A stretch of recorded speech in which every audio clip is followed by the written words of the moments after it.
Bueno, ¿por qué nos interesa? Acabo de relacionar varias cosas en una sola pregunta. ¿Qué son las ciencias modernas? Haría otra pausa ahí.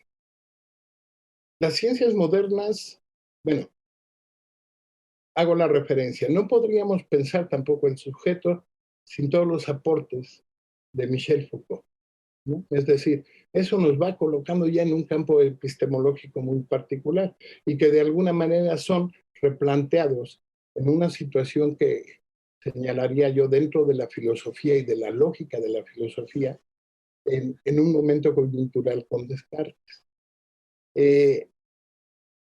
Foucault plantea muchos elementos interesantes para pensar cómo se ha transitado en diferentes épocas de la historia de la humanidad, de tal suerte que hemos ido adoptando modelos epistemológicos diferentes. Recuerdo ahorita que en Las palabras y las cosas él cita cuando menos 3 épocas fundamentales: la renacentista, la clásica y la moderna.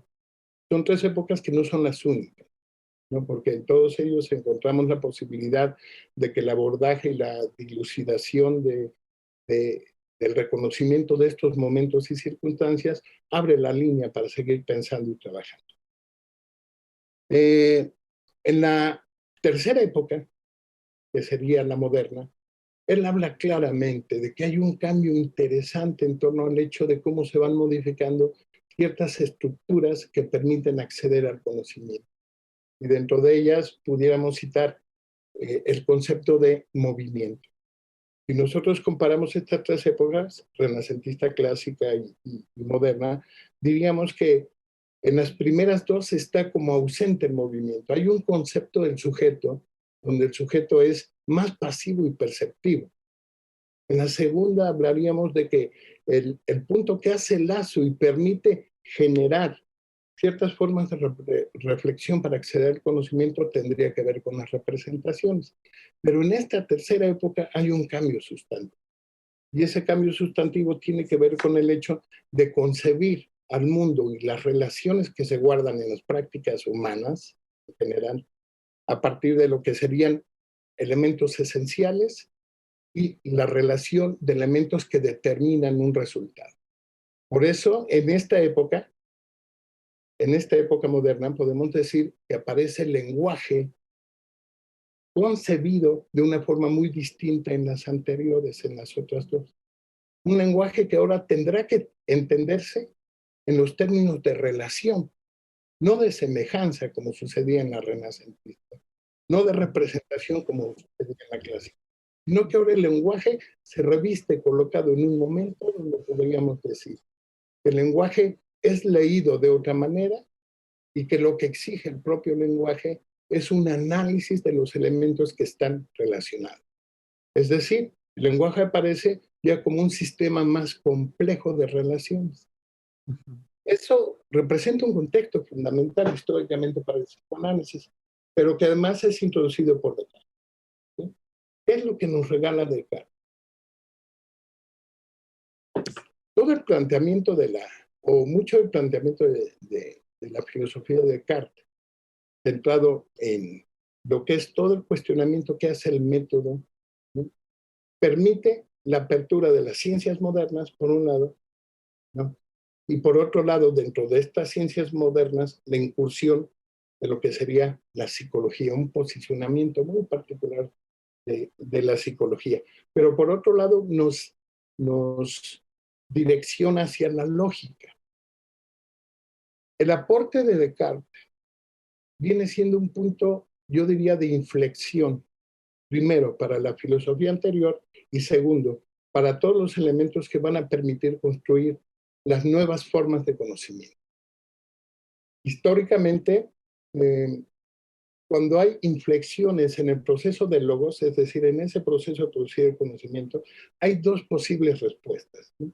Una es intentar taponar aquello que se presenta como diferente y que viene a cuestionar todas las prácticas y creencias anteriores, y otra es abrirse ese punto de inflexión, abrirlo a que otros campos del saber puedan hacer interlocutor ese punto y dar cuenta de ello. ¿no? Ante la postura de Descartes, el surgimiento de la ciencia moderna es inminente. Su consolidación es inminente.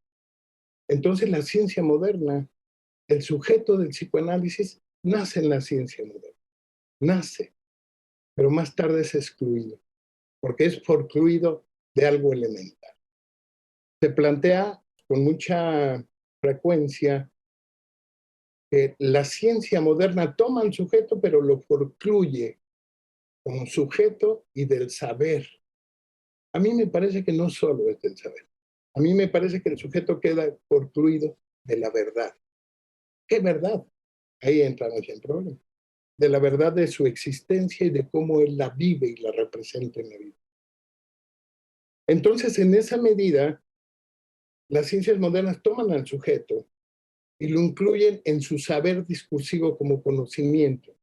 Pero la verdad de la existencia queda forcluida, queda disparatada, queda diferenciada claramente. El psicoanálisis en ese sentido lo que hace es hospedar, darle lugar a ese sujeto que tendrá algo que decir junto con las épocas que, la época moderna y su transición a la actualidad, donde hay otro campo epistemológico muy distinto, ¿no? Tendríamos que pensar que ese sujeto en su condición de existencia tendrá pues, dentro de sí la producción de una verdad, su verdad.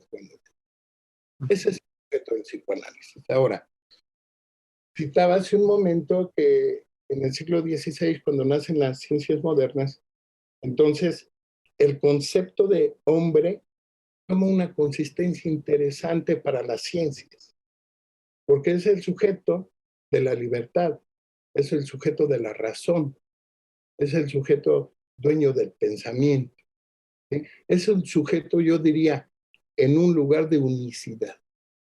Es el secreto, que casi arrastra muchos de los elementos que Aristóteles ya planteó. Y ese sujeto, en su parte dividida, constituye el sujeto del psicoanálisis. Por lo tanto, podríamos decir que, por supuesto que en una revisión analítica histórica de la filosofía y de todo el logos que se produce desde la época clásica hasta el siglo XVI-XVII, decimos que el sujeto toma una consistencia importante. Pero aquel planteamiento de Freud acerca de lo consciente se ve ahora fortalecido en la ciencia, porque las ciencias hacen de ese saber del sujeto un conocimiento, ¿sí? Es decir, el sujeto queda ignorado. Lacan cita, después de 1970, que las ciencias modernas son la filosofía de la forclusión del sujeto. Así lo dice literal. ¿Por qué nos interesa?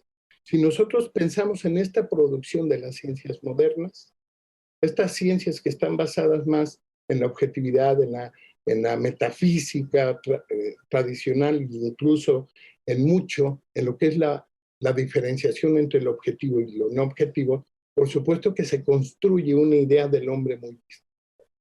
Y esa idea viene a fortalecer su función del yo.